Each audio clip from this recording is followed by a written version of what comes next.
Hey there, it's Matt. Welcome to the words that matter to me. Welcome to my philosophy, my ideology, but perhaps not my perfected rhythm. There are still detriments in the movement. And I'm just noticing some people be playing sports. Some people are playing soccer. Is it soccer? Actually, oh, baseball. Whatever they're fucking playing, man.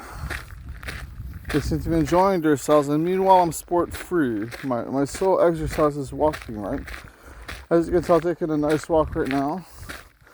I used to play badminton way back, but I was such a horseshit player. It really makes me think, have I ever been good at sports? And the truth is nah. You know, I really admire athletes. Athletes have a genuine courage for performing that well. I've always felt that there. Often it's like, not necessarily that they would endanger themselves, but there's just such a drive and a motivation, you know, to people that play sports. I salute you and I say thank you for the exercise, because I'm a big boy. I'm a big boy. I make a lot of noise. I used to always say that to my homie from the day called Alec, and I'd always tell him, I'd say, Alec, you are a big boy. Stop making so much noise. Like, would I say, Alec, you're a big boy? You make so much noise. But I let him make the noise. Hey, that's a good thought, right? Because to let your friends speak is a kindness. It is an opportunity to hear what they think instead of just interrupting them all the time. And I wouldn't be referencing anything because my friends are fair, but I'm sure some of you have met someone out there fair with that, you know, but I'm sure some of you have met someone out there that just interrupts you all the time. And I used to kind of be like that. No, not completely, but really was a part of me to just not care about what the other person thought. And just by having gone to high school, I'm like less educated than ever, right? So I don't even try to educate myself lately, because the truth is I'm thinking too much, and then I just perform a song, like I'll sing or I'll produce a beat, right? And I know that the songs I've showed you, okay, they have not been spectacular, they have not been stellar, okay, so hear me out. I am becoming a perfectionist. Every note resonates through me, right? And I hear the tonality a lot better. There is still work to be done because the ideals are not quite there, but what I found out is that as long as you can piece together logical notes, maybe you don't really need ideas. But if I had ideas as to how to tackle music, I think I could be some kind of brilliant songwriter. Granted, I consider very few songwriters to be brilliant on average, but there are a lot of brilliant songs out there. And that means that with the occasional brilliant intuition can come worse intuition for so many artists out there. You know, I've tried to crack the code with that. You know, I have worse moments, I have better moments. I've noticed this for myself as well. But I've tried to crack the code of what makes songwriting consistent, you know? And the truth is there is such a beauty in progressive hip-hop kind of songwriting. Like, that's what I've been tackling, right? But then I told myself, what creates the progressive element? Is it an incoherent structure, Or is it the actual element of prog? Because I tried to refine my structure into a more conventional structure, and I didn't really do it well, because the point is that it is intro, verse, chorus, bridge, chorus, right? That's the conventional structure, and I'm evading that with the songs that I write, but I'm just finding out how much more enticing and honestly kind of like really in touch, brilliant the songwriting is when you really let your inhibitions flow and be freed from the madness of denial, you know. I'm gonna turn around. And you know, I've suspected the whole time that I'm like machinery, that I'm fed information that keeps my train of thought, my movements going, that keeps my words going.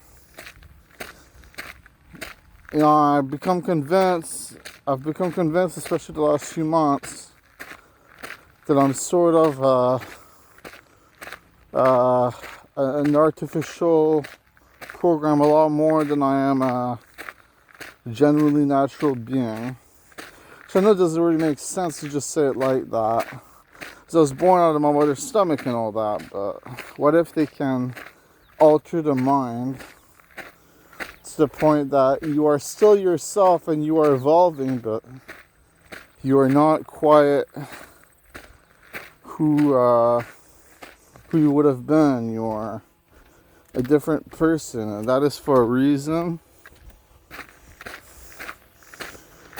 So then I thought about that. I thought, what does it mean to be a robot? And then I thought, it's such a shame that I cannot even dance the robot. They could have programmed that in me.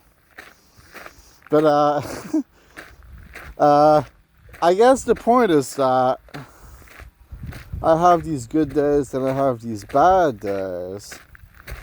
Then I kind of let it all out, like, okay. And then I just let myself rejuvenate. And then I become one with fate. And the point is that in my trials and tribulations, in my errors and corrections, on my final form, I am evolving into my final form. And yes, I have many forms, such as the Saiyans and the Friezas, such as the Dragon Ball Nemesis, and then Nemesis number 2, Nemesis number 3, and then they'd always evolve. I don't know why I felt like bringing this up. I used to love that, though, that manga. I must have read that like 6 times when I was so young. And the point is that, you know, they evolve in different forms. Well, I'm always, you know, in this body, but I have felt myself mentally like change. And I know it's a big proposition to just throw out there, especially considering, like, why would they focus on me? And you know, I'm not really a guy who's hyped up or anything, right? Why would they focus on me? And the only thing I can really say about it is that I felt that this, what I once considered to be this extremely degenerative contraption, has actually been working to my benefit. And it's so that at the end of the day I can be freed from the maliciousness that I feared would follow me into the dark and rid me of my chance in life I'm trying to explain something, but I'm not doing it well, but it is poetic. The point is that I was once something to the world, and now I'm not really much to the world. But I was once something so significant to the world. And I believe karma chased me a long fucking way. It chased me beyond this life. And then there was this being that thought that my place was better elsewhere. You know how I talked in a previous video about how as long as, like, let's say you are in your room, okay, and you are sleeping. As long as you replicate the world perfectly, how easy would it be for it to then wake up and to not know that's been a different world? If everyone is still walking their same path, and if everyone is still doing their same things, and if everyone is acting in the same way, how easy would it be to bring you to a different world? Well, then you'd ask yourself, what would be the point in it? Well, I guess the point most of all would be to, I guess the point would be to give a different life. That's the only thing I can really see it as long as that person's in that different world, then you can start to deviate the happenings. So what if there are like too many worlds with essentially this story and this backstory and all that, okay, that we are living on, but we're living in different layers, we're living in different sectors. At least I've suspected it for myself, you know. So I think that there was a beautiful element to life all along. I think there was a gorgeous feeling to life all along. I hate the lack of rebellion. I love the punk. I really do think that they shouldn't be banning porn websites in the US. They're really pissing me off. People have to take the fucking, the irony of it, because, well, what else can they do, right? They just have to take it. But really, it's sad. It's an extremely sad thing. And we all, if we have sanity and if we aren't such blowhards, we all want to help out with shit like that. We just cannot really do it because, hey, daddy wasn't in politics, or I didn't spend the years to study politics and didn't try my hardest, or I didn't become a billionaire and then see an open avenue to it. Because the hype, right?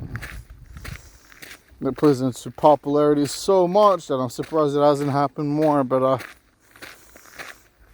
Donald Trump opened up the flood, to say the least. Also, I saw his ears on his face, right? I thought he was shot up or something. I thought his ear was shot, but he looked fucking fine to me. As a matter of fact, not a scar on that guy, so congrats, Donald. The FBI were talking about, hey, maybe he wasn't shot up at all, which is a pretty big accusation, you know. But I'm starting not to be too surprised anymore. And, yeah, he looked fucking fine, so I guess shouts out to Donald for surviving what was to be potentially some sort of a travesty, but beyond that, I I don't really like the guy. That's just my truth, you know. Anyways, you know, it's really been a moment and a half, hasn't it? 15 minutes. Wow. I think I'm gonna go. So, thank you and take care. And I love you. And we'll see each other the next time the moon and the sun collides, or the next time we are to simply know that I found myself. Thank you, and take care.